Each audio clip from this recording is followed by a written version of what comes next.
Alejandra Pizarnik, un ensayo de César Aira. Capítulo 4. En Porcia, A.P. encontró el milagro de su propia poesía ya hecha. Gracias a él, pudo ser una poeta póstuma, pudo escribir directamente en su propia posteridad, ejercitar el proceso vital de la poesía en el campo de los resultados de los libros ya escritos, sin el engorro de todos esos pasos previos en los que la mayoría de los poetas desperdicia lo mejor de sus esfuerzos. La poesía no ha muerto, dicen los jóvenes poetas, como los cantores de tangos, aquí he venido yo a matarla. En realidad es al revés, la poesía sí ha muerto y vuelve para matarnos a nosotros, o al menos ridiculizarnos, salvo que encontremos el modo de ponerla a trabajar de nuestro lado, muerta y todo. A.P. no tuvo que molestarse en hacer la poesía, lo que habría sido anacrónico. El buen viejecito de Olivos la había hecho por ella. No hablemos de influencia, porque la influencia se da en un mismo nivel, de objeto a sujeto, que comparten un espacio homogéneo, y aquí estamos en el salto entre campos heterogéneos o irracionales, entre vida y muerte, pasado y presente, proceso y resultado, lectura y escritura. Menos aún deberíamos pensar en una coincidencia afortunada o una casualidad, porque la función de Porcia fue obra de A.P. Lo mismo había hecho con Lautréamont, o mejor dicho, lo mismo habían hecho los surrealistas con Lautréamont, encontrarlo, crearlo en retrospectiva. Ella empezó haciéndolo con Lautréamont, un poco al modo surrealista convencional, y después lo perfeccionó con Porcia. Por supuesto que Lautréamont es más presentable que Porcia, pero eso no tiene ninguna importancia. El encuentro no fortuito de ambos en la mesa de disección de la topología irracional configura del principio al fin el estilo de A.P. En ella se complementan, como la vida y la poesía, la forma y el contenido, el proceso y el resultado, lo sublime y lo ridículo. Todos los recursos son buenos para llegar lo antes posible a esa especie de resurrección en vida que consiste en hacer poesía una vez que toda poesía ha sido hecha. Dije que la huella de Porcia en la poesía de A.P. es abundante. Hay poemas que parecen de Porcia y uno tiene que mirar 2 veces para convencerse de que no lo son. Alguna vez tal vez, miré sin quedarme, miré como quien se va. En los trabajos y las noches hay un poema dedicado a Porcia que participa del homenaje, la parodia, la crítica y la autocrítica. Aún no es ahora, ahora es nunca, ahora y siempre es nunca. Se titula significativamente Las grandes palabras, porque en efecto se trata de las palabras nobles, prestigiosas y a la vez peligrosamente abstractas que vuelven la combinatoria un juego vacío y por ello angustiante. En A.P. siempre es cuestión de palabras. Cada vez que habla de su oficio de la poesía de la literatura, se refiere de modo exclusivo a las palabras. Los escritores suelen poner su líbido en alguna parte de su trabajo, como el verso, el poema, el libro, la biblioteca. Es una especie de sinécdoque. Con esa parte se refieren a la literatura en general, pero significativa y en general derivada a la vez de una preferencia personal y una determinación histórica. A.P. pensaba el lenguaje y la poesía en términos de palabras, nunca de versos o poemas o libros, nada que no fueran las palabras sueltas. En ese punto sigue a sus maestros surrealistas, que decían: las palabras hacen el amor. La preferencia de los surrealistas por las palabras está determinada y sobredeterminada por su sistema poético. En ellos, todo el efecto de lo maravilloso procede de la recombinación de palabras sueltas. Lo mismo sucede con el collage transpersonal, de tipo cadáver exquisito, que se hace con palabras sueltas, cuando más sueltas mejor. Y la busca de la máxima extensión en el acercamiento productivo de la imagen extraña y lo nuevo es, en el fondo, una busca de la palabra adecuada. Pero en AP no hay juegos de palabras, salvo algunos muy desganados en la novela que dejó inédita, como este. Tanto sacudió el cubilete que todos salieron de sus cubiles y gritaron que la reina no estaba en sus cabales. Estas cosas deben de ser uno de los motivos por los que quedó inédita. No hay en ella regodeos con la sensualidad de la lengua, a la que su austeridad se opone por tantos motivos. En AP hay algo así como una exigencia de sinceridad, por la que las palabras deben representar, nunca meramente sonar. A eso puede referirse otra de las anotaciones que estaban en el pizarrón el día de su muerte, contra la opacidad, es decir, a favor de la transparencia. Los juegos en su poesía son de sentido, no de palabras. Las palabras están tomadas en su bloque de significante y significado, de modo que en su funcionamiento predomina el segundo, por lo que AP termina reconociendo que las palabras no hacen el amor, hacen la ausencia. Esta cita es del poema En esta noche, en este mundo, del que ya mencioné su valor de manifiesto, y que empieza enumerando las palabras que son sus temas, las palabras del sueño, de la infancia, de la muerte. Este poema es un intento necesariamente único de hablar de sí misma desde un sujeto convencional. Eso lo hace confesional, informativo, extenso, casi como si AP se hubiese dicho: a ver cómo escribiría un poema si yo fuera Olga Orozco.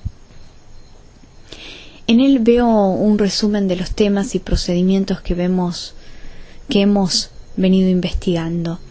La dislocación del sujeto es rastreada hasta la falla biográfica de la que se origina. Mi persona está herida, mi primera persona del singular. De la dislocación del sujeto nace la combinatoria, las palabras, y se menciona su peligro latente de abstracción. Esta conspiración de invisibilidades y la autodevoración a la que conduce la combinatoria, no puedo más que no poder más. Todo lo cual tiene lugar en una atmósfera citacional de mundo nocturno y fascinación por lo negativo, mi horizonte de Maldoror con su perro. Toda la temática de AP está dominada por la negatividad y lo nocturno. Sus poetas favoritos son los malditos de la locura, Hölderlin, Nerval, Artaud, o bien la atrae la sádica condesa Báthory, a cuya biografía dedica una elaborada glosa, o los cuentos de Silvino Campo, en los que aprecia las negatividades acumuladas de lo femenino, lo infantil, el mal y lo fantástico. Esta preferencia temática merece verse en relación al juego del sentido y la combinatoria de las palabras. Lo nocturno quedó como herencia del romanticismo, como un expediente para marcar la separación entre lo artístico y la sociedad filistea burguesa, y AP lo toma como tal. Pero lo sobredetermina al hacerlo formar parte del sistema de inversiones que ya vimos que tan útil puede ser para hacer poesía a bajo costo, algo así como una poesía automática que surge del simple recurso de reemplazar una palabra por su contrario. Esto no lo digo peyorativamente. Estoy a favor de todo lo que haga la literatura más fácil, más automática, más al alcance de todos. No creo que por eso deje de ser literatura genuina. Por el contrario, lamento que AP no haya ido más lejos en ese atisbo de procedimiento, que no lo haya sistematizado, o sí lo hizo. Quizá el modo de ser pleno de un procedimiento en literatura sea el de esbozo incompleto.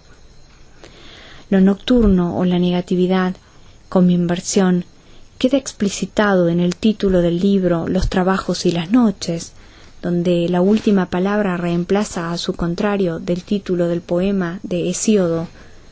Proust lo había usado también, con otra inversión, para hacer su propia declaración programática en el nombre de su primer libro, Los placeres y los días.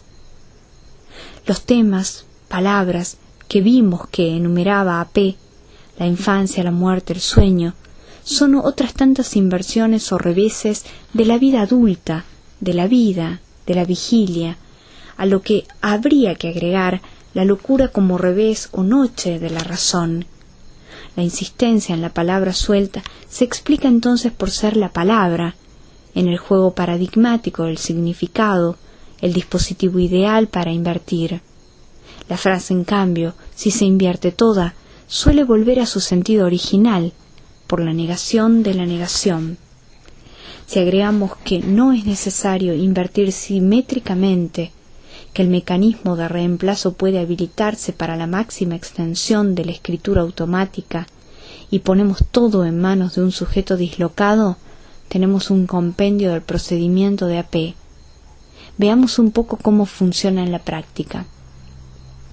¿Cómo se hacen poemas tan buenos como los de AP? ¿Cómo se hizo un poema como Cantora Nocturna? Tomen ese inolvidable comienzo. La que murió de su vestido azul está cantando.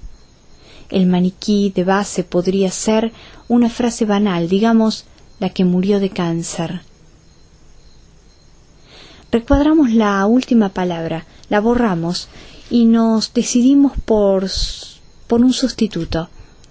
El contrario simétrico, en este caso, daría un chiste tonto, la que murió de buena salud. Así que aquí corresponde dejar funcionar el encuentro fortuito de la escritura automática.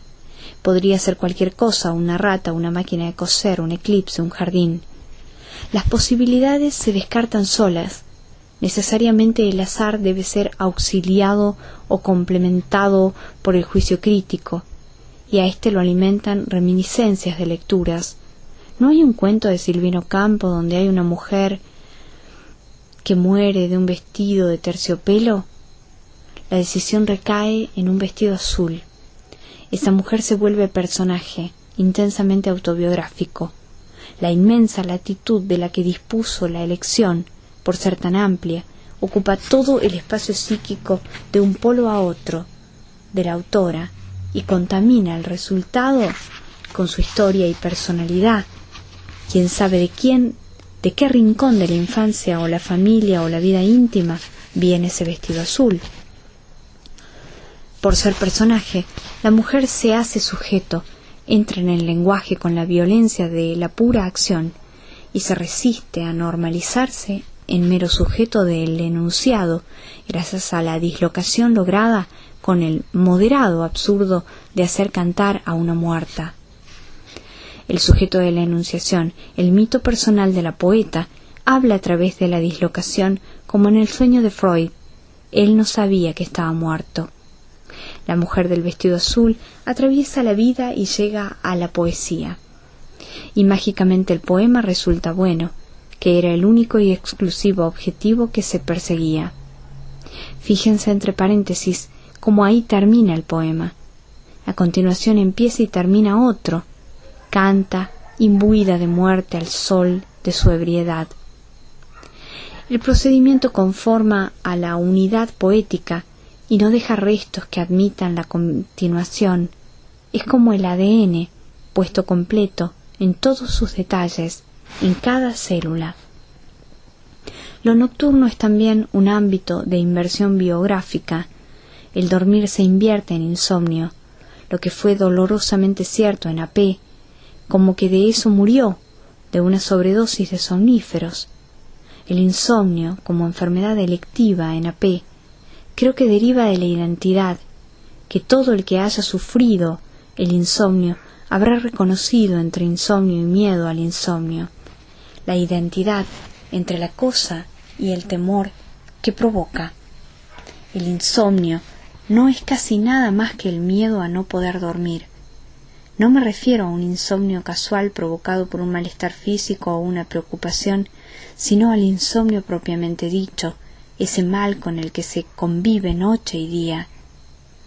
El miedo es la afección con la que transformamos el mundo con más economía y eficacia.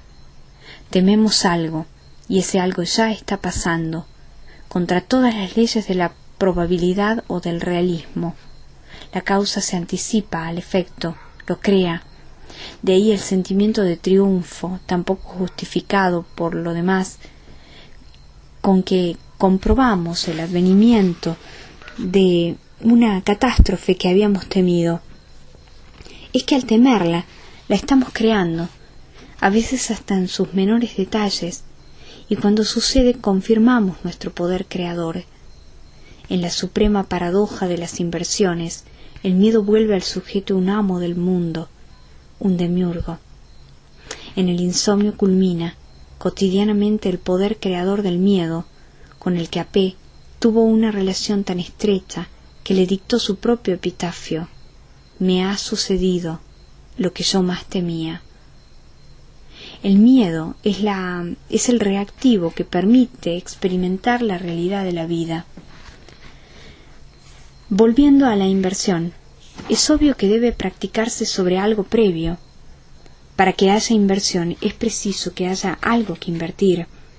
Era lo que pasaba con la documentación, y en realidad seguimos hablando de lo mismo, con distinto nombre. De esa necesidad viene la intertextualidad tan intensa de la poesía de AP, desde sus primeros a sus últimos escritos. Fue de esa clase de escritores que vienen después de que todos los libros han sido escritos y lo saben. Más que saberlo, lo viven. Eso suele dar resultados derivativos, agotados, déjà vus. En el caso de AP, nadie podría negarle una vigorosa originalidad, casi un aire edénico, de descubrimiento, de primera poeta, con la que empieza todo. Creo que es un buen ejemplo de huida hacia adelante, lejos de retroceder ante las influencias, las contaminaciones, el plagio liso y llano, los acentuó, y consumándose como el último poeta, sin más y literalmente pudo ser también el primero. La fijación con los libros de Alicia de Lewis Carroll, de la que salió buena parte de los textos de la última etapa de AP, obedece a esta mecánica de la inversión, dándole, como suele pasar, una determinación personal a lo que fue una verdadera manía argentina por estos libros a fines de los años 60. En El mundo al revés de Carroll, el mundo bajo tierra o al otro lado del espejo, volvía a encontrar su poesía ya hecha. En las aventuras de esa niña, que era también la extraviada en el jardín, la víctima de la reina loca, etc., estaban todos los temas y procedimientos de AP, listos para usar. Era un ready-made, que sólo había que firmar. Lo realmente importante de esos libros, para ella, era que ya habían sido escritos, sobre todo porque su propia obra también ya estaba escrita. El final era una realidad tangible por el agotamiento de la combinatoria. Sólo quedaba por ejercitar el mito personal, el poeta después de la poesía. El último poeta no es solamente el último, sino el que viene después del último, después de sí mismo, cuando el juego ya ha terminado. De otro modo está condenado a ser un penúltimo, y ya no podrá ser el primero. La glosa y la reescritura se volvieron entonces un modo de seguir escribiendo después del final. Les repito que esto no es cronológico linealmente. El final es un epifenómeno de la adopción del carácter póstumo desde el comienzo. El agotamiento de la combinatoria montado en el miedo al agotamiento de la combinatoria, se anticipa inclusive al comienzo. El texto sobre la condesa sangrienta, un resumen de la biografía de Erzsébet Báthory por Valentin Penrose, participa del género venerable de la glosa, que tuvo su apogeo en eras tan lejanas como la Edad Media, cuando se pensaba que ya todos los libros habían sido escritos, y que tomó nuevo vigor por motivos muy prácticos cuando nació la profesión rentada de escritor. En este resurgimiento fueron maestros de la glosa como De Quincey, Baudelaire glosando a De Quincey en el único punto en que éste no había glosado a nadie, porque escribía sobre su experiencia personal, y otros románticos. Después, siguiendo su inclinación natural, la glosa pasó al periodismo. En la literatura moderna apareció como reescritura, es decir, como modulación personal del estilo, y por ello separando al estilo y dándole existencia. El trabajo de A.P. con Carroll entra en la categoría de reescritura. El trabajo de la reescritura contiene una promesa de infinito. Es la renovación de la combinatoria mediante una vuelta a lo que llamé la protocombinatoria, la elección fluctuante en el catálogo de autores admirados o simplemente admirables, catálogo que el surrealismo había hecho tan extenso y rico como para creerlo inagotable. Toda la literatura, todas las literaturas podían reescribirse en todos los estilos. Claro que para A.P. fue una ilusión sin futuro. Para poder progresar por esa vía debería haber tenido, y nadie lo tuvo menos que ella, un distanciamiento e indiferencia, o al menos un toque de ironía, como para deshacer el contrato original. Los libros de Alicia son novelas, y tenían que serlo, para que cumplieran su función ortopédica en A.P. Como muchos poetas, ella encontraba imposible emprender la escritura de una novela, porque ésta necesita enlaces, información, momentos poéticamente inertes. En A.P. todo iba en dirección a un máximo de densidad poética, es decir, en la dirección opuesta a la novela. Sin embargo, por eso mismo, la novela aparecía como recurso para poder seguir escribiendo. Sus experimentos de la última etapa exploran esta cuestión. Después de todo, la novela que le era imposible era la novela convencional, así que bastaba con inventar una nueva forma de novela.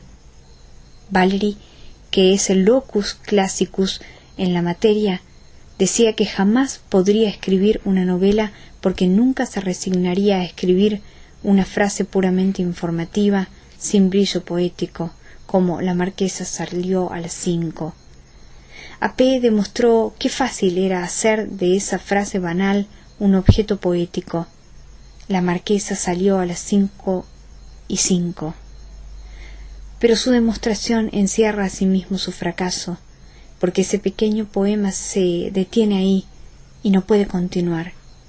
Además, no puede decirse que sea un poema, al menos un poema de A.P., porque no hay dislocación del sujeto. La marquesa debería hurtarse, de un modo u otro, a las leyes del discurso, y si lo hiciera, su salida no tendría futuro, no podría prolongarse más allá del instante de su dislocación. Hilda, la polígrafa, fue el experimento muy laborioso de escribir una novela hecha de puras densidades. Un experimento fracasado, pero el fracaso es el destino natural de los experimentos. Esta novela no es buena, simplemente porque en A.P. la calidad estaba vinculada estructuralmente a la brevedad. Calidad y brevedad en su obra se definen circularmente, y el círculo es inescapable. No sé si la demostración habrá sido convincente, pero la demostración está en cada poema de A.P. Basta con ir a los favoritos de cada uno. Cuanto más favorito sea, cuanto más apreciamos su valor, más claro se hará en una especie de feedback de calidad y sentido el procedimiento del que salió. Tomemos uno cualquiera, como este de la página 251 de las obras completas. No poder querer más vivir sin saber qué vive en lugar mío, ni escribir si para herirme la vida toma formas tan extrañas. La maquinaria del sentido se agota en su propio funcionamiento. Comienzo y final están imbricados. La forma se hace contenido, la expresión se tematiza, el tema se formaliza, el sujeto se extingue en su circuito fulgurante. Cada cosa está nombrada y descripta. La brevedad, no poder querer más vivir, la dislocación del sujeto que vive en lugar mío, las geometrías irracionales resultantes, formas tan extrañas, la ética surrealista de fusión vida-poesía, vivir-escribir, la combinatoria de palabras que a una lectura rápida hace del poema un trabalenguas, el miedo, el peligroso abismo de la abstracción, Porquia, Lautréamont y todo lo demás. Tampoco es necesario irse a la página 251. Abran el libro en la primera página, en el primer poema, en el primer verso del primer poema. Se fuga la isla y la muchacha vuelve a escalar el viento. Ahí tienen dos sujetos, una isla y una muchacha, intercambiando líneas de fuga por los carriles del enunciado y la enunciación. La muchacha es la AP de la leyenda kitsch, la pequeña náufraga, o lo que ustedes quieran, el personaje que mientras ella vivió aseguraba la continuidad a través de todas las dislocaciones del sujeto. Pero insistir hoy con ese personaje no hace más que normalizar las funciones del sujeto. No es en el marco de una biografía sentimental donde se puede leer esta poesía. Y fíjense cómo cada palabra de estos versos se aísla y vale por sí sola, por sus valores de conmutación. Cada palabra podría ser casi cualquier otra, y en el curso de este volumen llegó a ser cualquier otra, en una combinatoria que anunciaba su agotamiento desde el comienzo. Se fuga la isla, hace pensar en la isla de Julio Verne, o en no sé qué aventuras del desván surrealista. El escape de la muchacha isla podría ser una ilusión, una ilustración de las parábolas de la contigüidad de Porquia, o el capítulo transexual de las andanzas del forzado evadido de los cantos de Maldoror. Y ya que estamos en la primera página, vean cómo empieza el segundo poema. Noche que te vas, dame la mano. ¿No es el salto del alba, el miedo creador, la enunciación, otra vez desnudada por sus solteros, otra huida, con el sujeto fuera de lugar? Si tuviera que resumir en un concepto para terminar estos comentarios un poco erráticos sobre AP, elegiría el de la pureza.